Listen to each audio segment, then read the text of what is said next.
this session and all of them that we're going to learn today, BeEzrat HaShem, should be dedicated to Rifash Lemao, our dear Rabbi Yaron Ruven.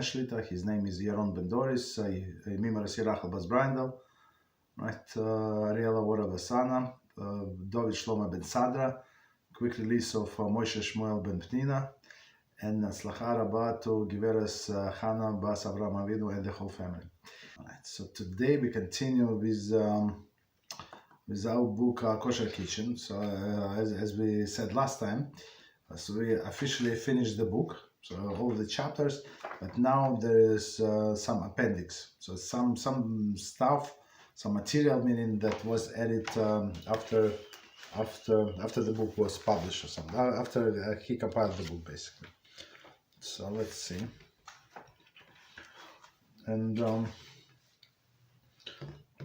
we start with Appendix B, and it says Tevilah requirement for various materials.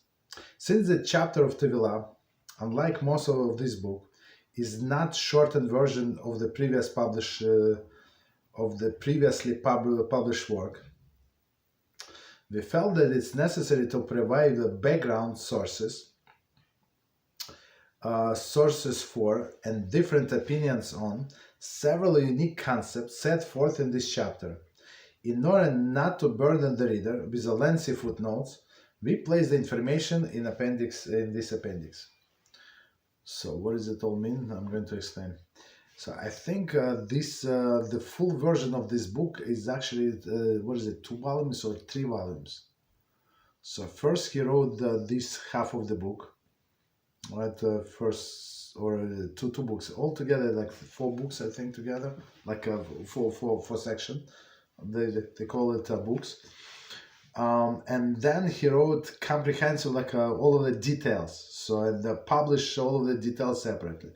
And here is actually like original part and more extended part that he appended. So some of them it's like only like shortened version what it says there. Okay. Again, there is a different like I think it's 3 volume. I think I saw it. They still have for sale. Okay. So now he said that Tevilas Keilim.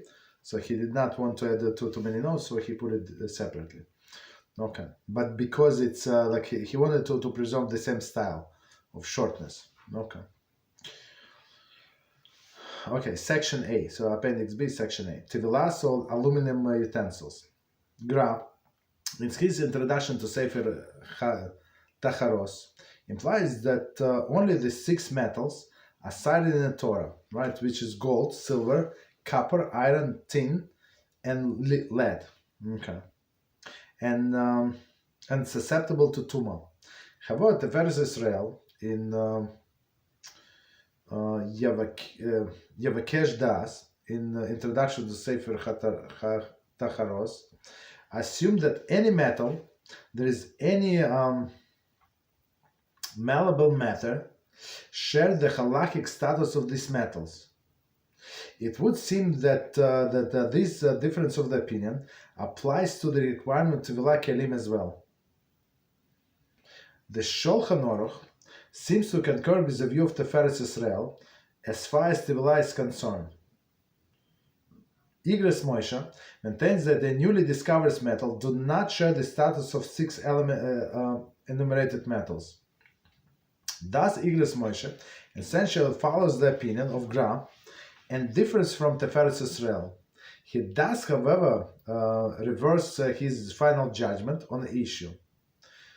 It would follow that, in his opinion, aluminum does not require Tevilah. However, in Yoreh De'ah 3:22, Igros Moshe rules that although aluminum does not require Tevilah, according to Torah law, it is required Tevilah by rabbinic ordinance. He maintains that Chazal extended the requirement of Tevilah to the glass utensils due to the similarity to the metal. They can be melted and reformed. Other metals that share the same similarities certainly require Tevilah. This contention is difficult to maintain, For if it were so, the plastic utensils should also require Tevilah. Igres Moshe seeks to differentiate between the two. Okay, so it's very, very technical, and I'm not sure what we're going to learn from that. I think since it's not good to skip things, let's go a little quicker, because we know the bottom line, but the bottom line. So let's quickly see. I want to see like how far. So it's like exactly half of this section. So again, from the beginning, and we're trying to understand. So in in Torah it says in Torah and Parashah it says only gold, silver, copper, iron, tin, and lead. So meaning if you think about it, nothing except maybe for Kiddush cup you would need to total iron. Nothing made of iron today. Right, cast iron, still there is some additions. Tin, I don't think so. Lead, yes, for sure not. Copper, I mean, is it possible that you can find copper, but I think it's a copper plated. It's not copper. Copper is very, like, it would be very expensive, very heavy. But I don't think it's good for cooking. Okay. All right, so Tiferes Israel says no. It's very interesting. So it says that everything that can be melted, right, and reshaped. So the other metals, like today any metals, would be similar to these metals because characteristic, the idea, right? Vilna Gaon said only those like mamash, whatever said in that list. Tiferes Israel said no. Everything there is a similar characteristic. So meaning you can melt and rebuild it. It would seem the difference of the opinion applies to requiring Tevilah Keilim as well. So meaning they're talking about the laws of defilement, but Tevilah is also, but it's about defilement, right? So Aruch HaShulchan, I said Shulchan Aruch, apologies. Aruch HaShulchan, which was before the Mishnah Brura. Aruch HaShulchan before the Mishnah Brura. I think a little before. I mean, they lived in almost overlapped, right? And then the lifetime. Right. Mishnah Brura died much later. Okay. So they seem to concur with the view of Tiferes Israel, Aruch HaShulchan, meaning that everything require Tevilah, right? All the metal utensils. Igres Moshe maintains new metals do not share the status of these 6 utensils, right? And then and he follows the opinion of Gra. Right, so not meaning that other utensils do not require Tevilah. Right, then he reversed his judgment. Right, and he found that the opinion aluminum does not require Tevilah. Okay. However, in Yorek Dayam 3:22, Igres Moshe rules that although aluminum does not require Tevilah, according to Torah law, it's required by rabbinic ordinance, right? And he maintained the Chazal extended requirement Tevilah to glass. So to glass is actually from the Talmud, I think, due to the similarity to metal. So for this is a little confusing. Although the aluminum you can melt down and then reshape, and the same other things, other metals that you can redo. So if it's like layers, like still you can get rid of them, and the base metal you can melt and reshape it. So this contention is difficult to maintain, for if there is the plastic utensils should also require Tevilah, right? Meaning plastic you can melt and rebuild it. Okay. Right. So also response of Rav Yaakov Kamenetsky. pretty safer Tevilas Keilim. He refers to the view of Teferes Israel, meaning that all of the utensils, all of the metals would require Tevilah. Contends that malleability has nothing to do with the Torah definition of metal. Rather, so one second. So Rav Yaakov Kamenetsky, so it's from not Kanievsky but Kamenetsky is from America, right? So contends that malleability, so like how it we can melt it, right, reshape it, has nothing to do with Torah definition of metal. Rather, the word mateches is derived from the word matich, melting. Okay. Thus, if we were to extend the obligation Tevilah to all meltable matters, glass would biblically require Tevilah. But we know that the glass was added by our rabbis. Okay. Since this is not so, since Tevilah is glass is a rabbinic obligation, very interesting. Obviously, the Tevilah is limited to those metals cited by the Torah. However, he reached no positive resolution to the question. In conclusion, although one must immerse aluminum utensils, the status of the obligation doubtful and bracha should not be recited. Rav Shlomo Zalman Auerbach Zatzal agrees with this argument. However, some authorities rule that bracha is recited over Tevilah of aluminum. See the first Israel cited Rabbi Shmuel Wozner. That's all. Since some doubt remains, it seems that bracha should not be recited when immersing aluminum utensils. So the bottom line, we don't recite blessing on aluminum, but we must towel it. I'm not going to go over because this is already contentious. So I mean, I think it's B'siyata Dishmaya. We had only shorter version. If we had all of these debates, I mean, in my point, it would be too much, right, in my mind. Okay. So let's do the section B, Tevilah of Corningware. Okay. Corningware is essentially clay-type material that acquires smooth glass-like finish. Response of Sheilas Yavitz, 167. When discussing the Tevilah of porcelain, understood porcelain to be the earthenware type vessel with a smooth glass-like finish. Okay. He ruled that although porcelain utensils essentially do not require Tevilah, since they are earthenware, common custom was to immerse them since they have a glass-like finish. Okay. Glass-like finish. Since this description applies to Corningware as well, right? It seems that the ruling should apply to Corningware. Okay.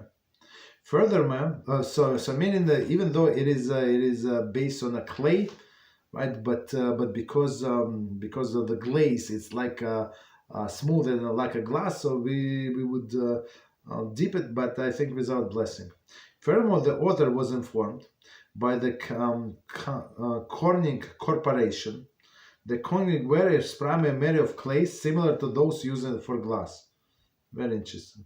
In addition, Corningware, so I think it's like a brand name, right? In its initial stage is a clear, transparent glass vessel, glass-like vessel. Okay. So very interesting. So somehow I thought that Corningware was white, right? But he said it's clear. Okay. The white porcelain. Here we go. The white porcelain character is a result of the subsequent intense heat. Here we go. Treatment. So at first it was like glass, and then high heat treatment, because you can use it in the oven. Like I think at 500 degrees it will withstand. Moreover, any Corningware that does not conform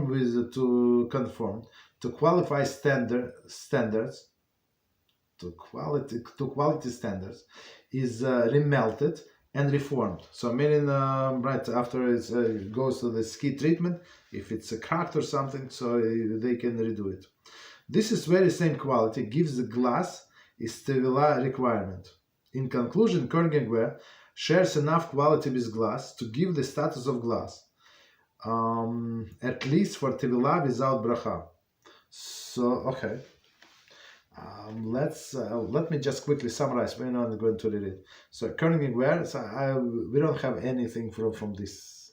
What we have? What is it? Another one. This glass-like. What is it? Start with P. Oh, whatever is it? Whatever is it? Almost famous thing. I mean. But there it's more glass. So you see glass, but it's not exactly glass because there's some mixtures. I mean, that's why you can withstand these temperatures. On one hand, on another hand, I think they have this. I think in storage containers. So storage meaning that they say don't put it in what is it into oven because it's going to break. So meaning that one maybe it's from glass. So glass again we deep into the mikvah with a blessing. All of this Corningware again, it's white, yes, but before that it was glass, like transparent, right? And became white because of the heat. No problem. So section C, Tevilah of Porcelain. Tevilah of Porcelain. There is a much discussion in rabbinic literature regarding the question of Tevilah of Porcelain. The source most often quoted as a basis for not immersing porcelain dishes, response is Shelas Yavitz, 167. He was referring, however, to type of vessel quite unlike our porcelain dishes. I'm not sure when Yavitz lived, but a long time ago. Yavitz. Apparently the porcelain in his time, or at least he was so informed, was a clay vessel that acquired the smooth glass finish. Okay. Originally porcelain was imported from China, hence its name China. Okay. Its methods of manufacture were unknown in Europe at that time. There were several attempts to produce china-like utensils in Europe using various methods. One of these may have been the methods that Sheila Yavitz describes. He argues, however, therefore, that although the vessels is similar to glass, it is in its smoothness. It is essentially a clay utensils and therefore does not require Tevilah. So glass is made from from sand, right? A special sand. But this one, the china is made from what is it? What is this? I mean from another stuff, from clay. So in my mind, always the China. When I say China means the highest quality, and that's how maybe they refer today. And porcelain is not as shiny, not as this like a lower quality of China. So China means like a higher quality, and porcelain is the lower quality. That's the way I always understood. Right, the glass. Okay. Glass itself, he argues, required Tevilah only because of it's similar to metal. In that it can be remelted and recast. Porcelain dishes, however, cannot be repaired in this manner. Right, so that's the difference. But again, why they have contradiction? Because if we say that glass is like metal because you can melt and recast, so would other metals today. right? The newer like the discover metals, mixture of metals that you can also remelt it and do it. And same with plastic. Okay. Based upon this, Shelaz Yavitz concludes the porcelain does not require Tevilah. Okay, so meaning it's not like glass. So meaning we're trying to compare all of these materials to glass. Are they like glass or not? Our porcelain is entirely different substance. Okay, porcelain is essentially the earthenware vessel covered with thin layers of glass. After the vessels is fired in a kiln, in China glaze was applied by the national firing. Okay, the China glaze was in China. So meaning in China is a country, right? The glaze was applied before the initial firing. So our porcelain they apply during the covering, but in China it was applied before the firing. Okay. It is it is covered with a thin layer of glass provided that of glass powder and refined in cone. Okay.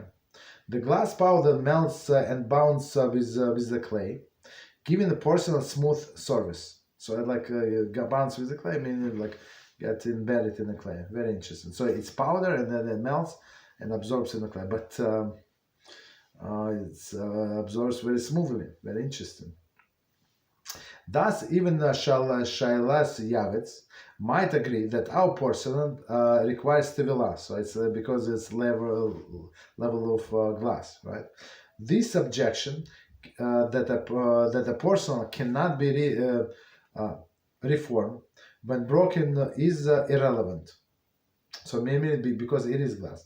The primary consideration is that the vessel is covered within and without with a glaze that can be melted and repaired. So meaning, yes, inside the plate cannot be melted, but the outer level, glaze can be melted and again reapplied. Very interesting.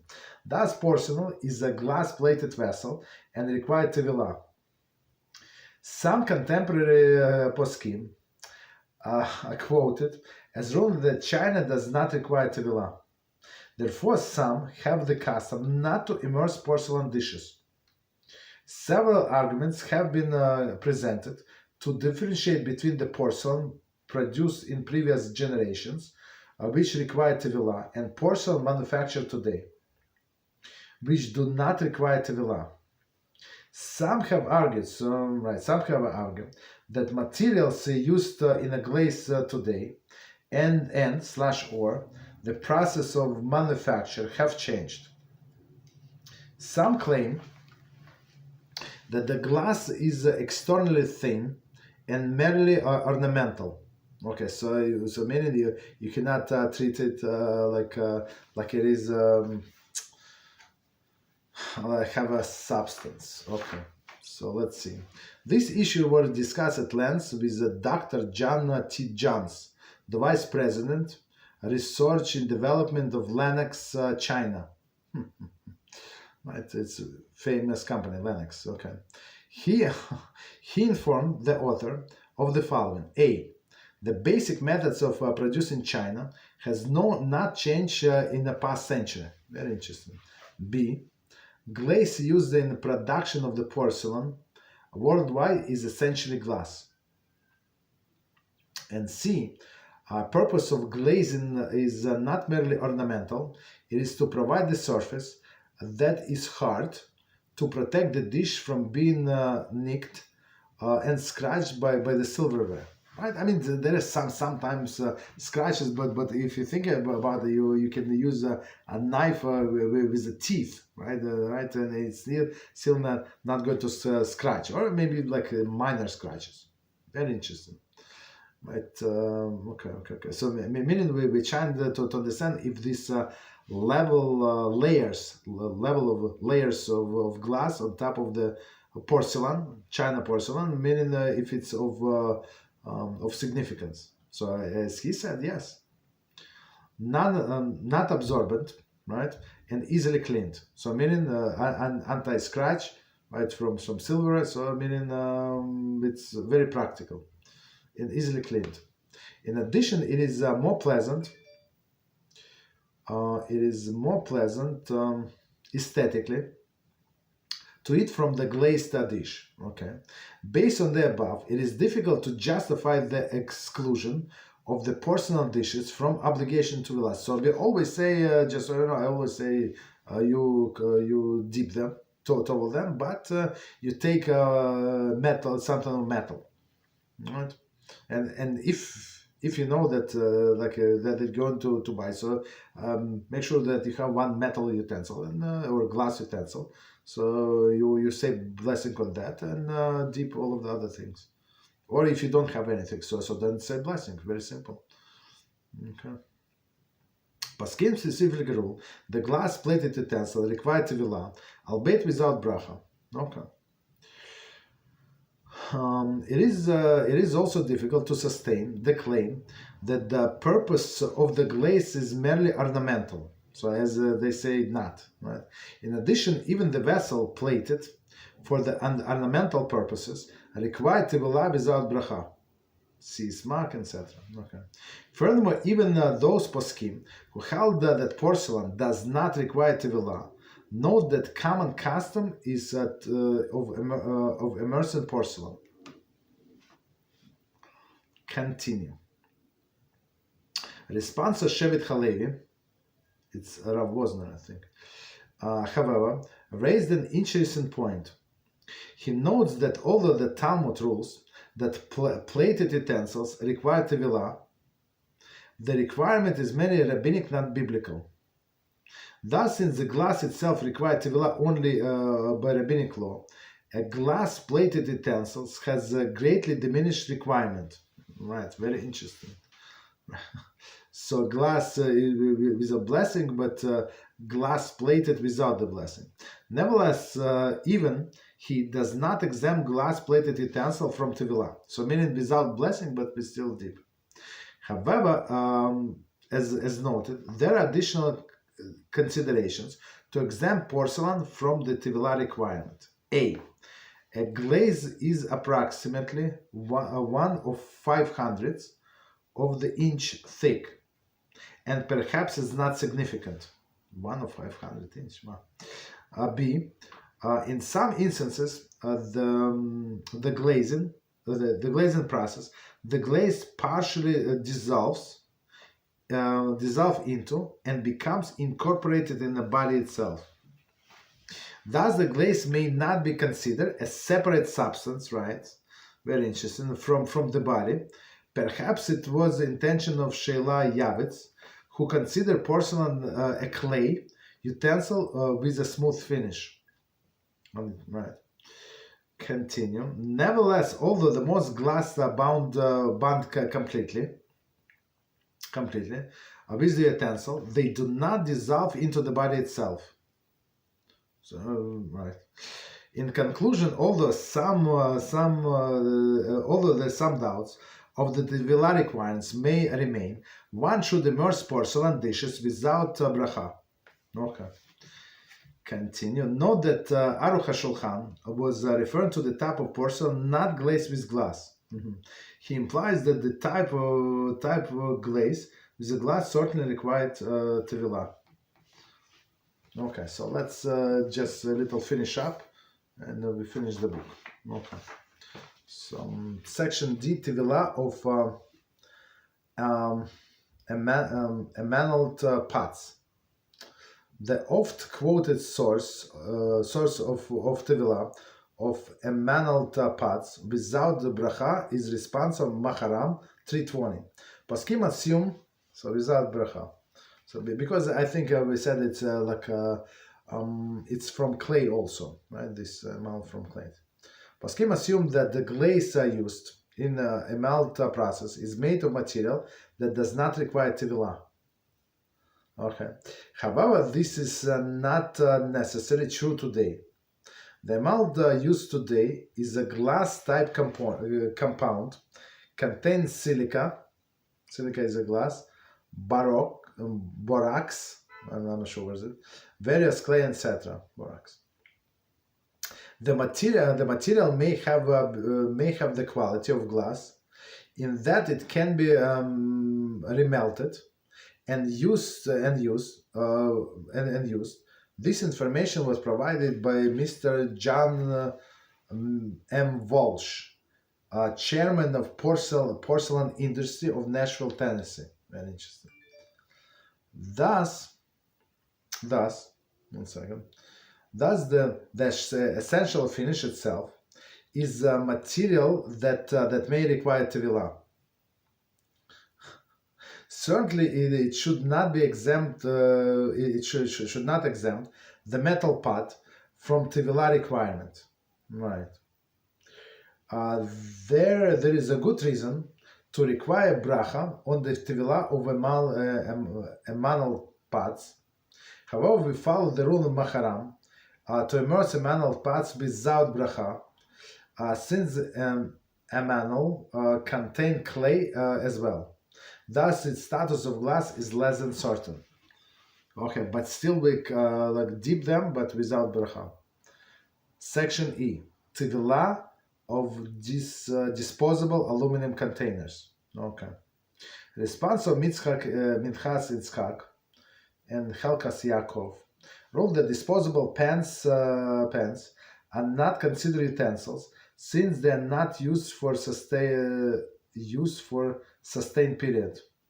They note with approval the common custom to use these pans without Tevilah. Igras Moshe implies that one may use disposable pans even 2 or 3 times without Tevilah, since they are not made for permanent use. I mean, they would wear out. They were very thin. So even if you want to use it multiple times, you would not be able to, right? Igras Moshe refrained from defining, ruling on this matter. The position is stated in our text that disposable pans do not require Tevilah is based upon the following. Tevilah of aluminum is almost certainly not biblical requirement, and perhaps not even rabbinical requirement. So we're talking about these disposable pans. I mean, I saw that people do dip them. That's what I saw. Right. In some stores there is supermarket there is maintained for customer convenience. They have mikvah there. Okay. So people go from the store and dip. So it's not like okay. A single use is sanctioned by the poskim cited above. So a single use there is no because it's disposable. It's not considered the utensil. Who know that such as common use. Okay. So meaning the common use is use it only once. Even repeated use may be permitted, as noted by Igras Moshe. So meaning that they did not become utensils. In addition, the pan is essentially purchased with the intention of disposing of it when it becomes soiled. Okay.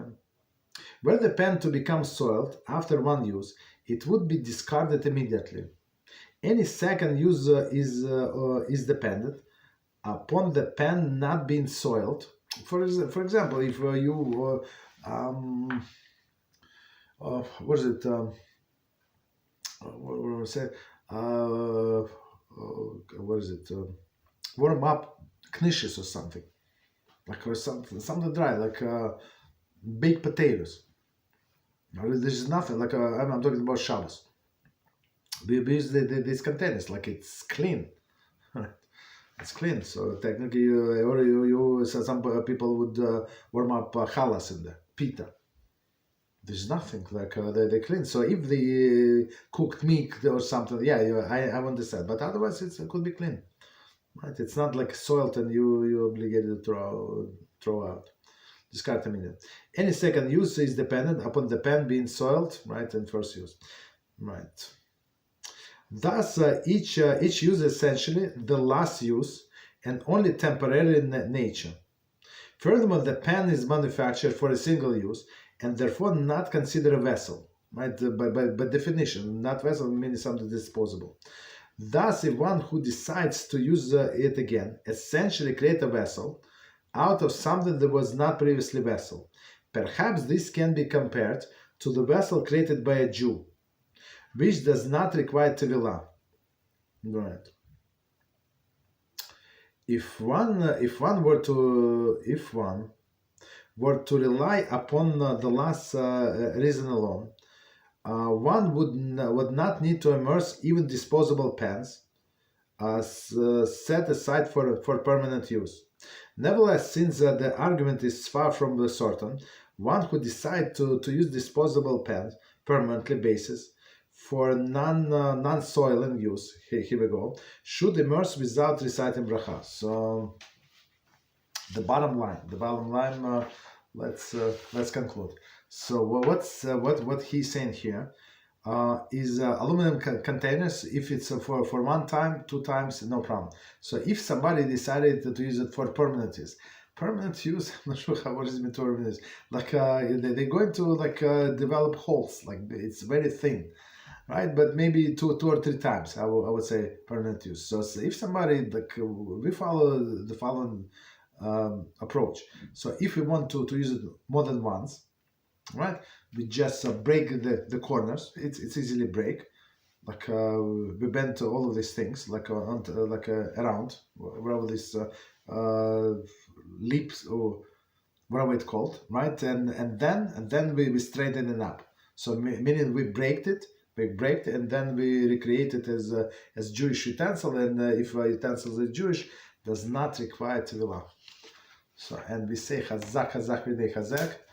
We finish this book, and BeEzrat HaShem, next time we're going to start with something very, very different that I wanted to do for a long time. BeEzrat HaShem. Right, so let's stop here. Then I want to wish everybody good Shabbos, and Baruch Hashem, we have a full schedule. Baruch Hashem, we even did a lot of extra time. And even finish one book on this Shabbos Kosher Kisha. I'm not sure how many classes it was. I have no idea how long it took us, but Baruch Hashem, right? Baruch Hashem, we finish, and maybe one of the many books that we complete and we learn and live by the teaching. That's the most important part. Okay, so thank you. Good Shabbos. Until next time. Till next week, same time. Thank you.